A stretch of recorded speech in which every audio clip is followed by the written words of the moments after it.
সবাই আছে এখানে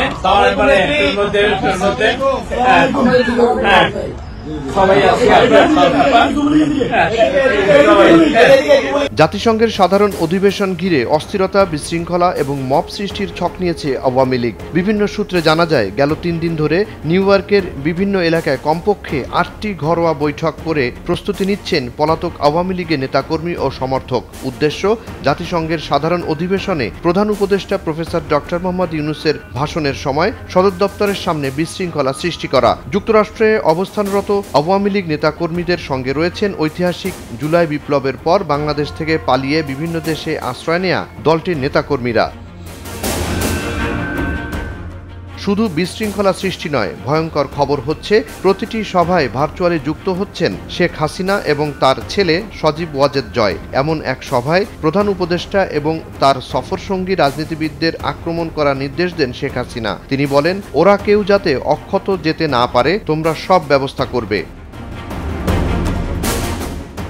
নিউ ইয়র্ক জ্যাকসন হাইটস এলাকায় কিছুদিন আগে অনুষ্ঠিত এক সভা শুরুর পর যুক্তরাষ্ট্র আওয়ামী লীগ সভাপতি ভিডিও কল দেন শেখ হাসিনাকে। বিমানবন্দরে বাংলাদেশি রাজনীতিবিদদের হেনস্থার জন্য আওয়ামী লীগ নেতাকর্মীদের ধন্যবাদ দেন তিনি। সামনের কর্মসূচিগুলো তিনি ওই দিনের মতোই সফল করতে বলেন। এ সময় হাসিনা বলেন, কোনোভাবেই কেউ যাতে অক্ষত ফিরতে না পারে সে ধরনের পদক্ষেপ নিতে হবে।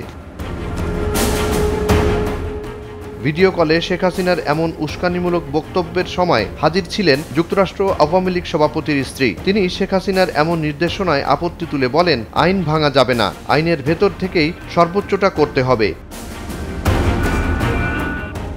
এমন জবাব শুনে তেলে বেগুনে জ্বলে ওঠেন শেখ হাসিনা। অন্তর্বর্তী সরকারকে উদ্দেশ্য করে হাসিনা বলেন, ওদের জন্য আবার দরদ কিসের? ওরা আইন দেখে আমাদের মারছে নাকি? ওরা তো আমাদের কিছুই আর বাকি রাখেনি, ওদের একটাকেও আমি ছাড়ব না। এ সময় শেখ হাসিনার বক্তব্য ও আচরণ অসংলগ্ন ছিল বলেও জানান সভায় অংশ নেয়া কয়েকজন।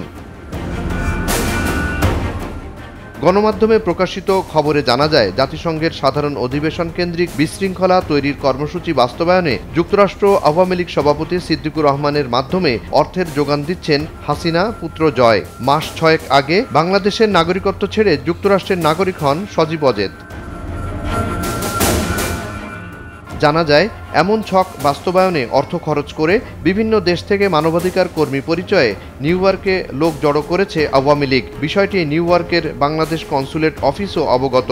এদিকে জন এফ কেনেডি বিমানবন্দরে হামলার ঘটনায় সব ভিডিও ফুটেজ মার্কিন স্টেট ডিপার্টমেন্টে জমা দেওয়ার কথা গণমাধ্যমের বরাতে জানায় বাংলাদেশ কনসুলেট অফিস।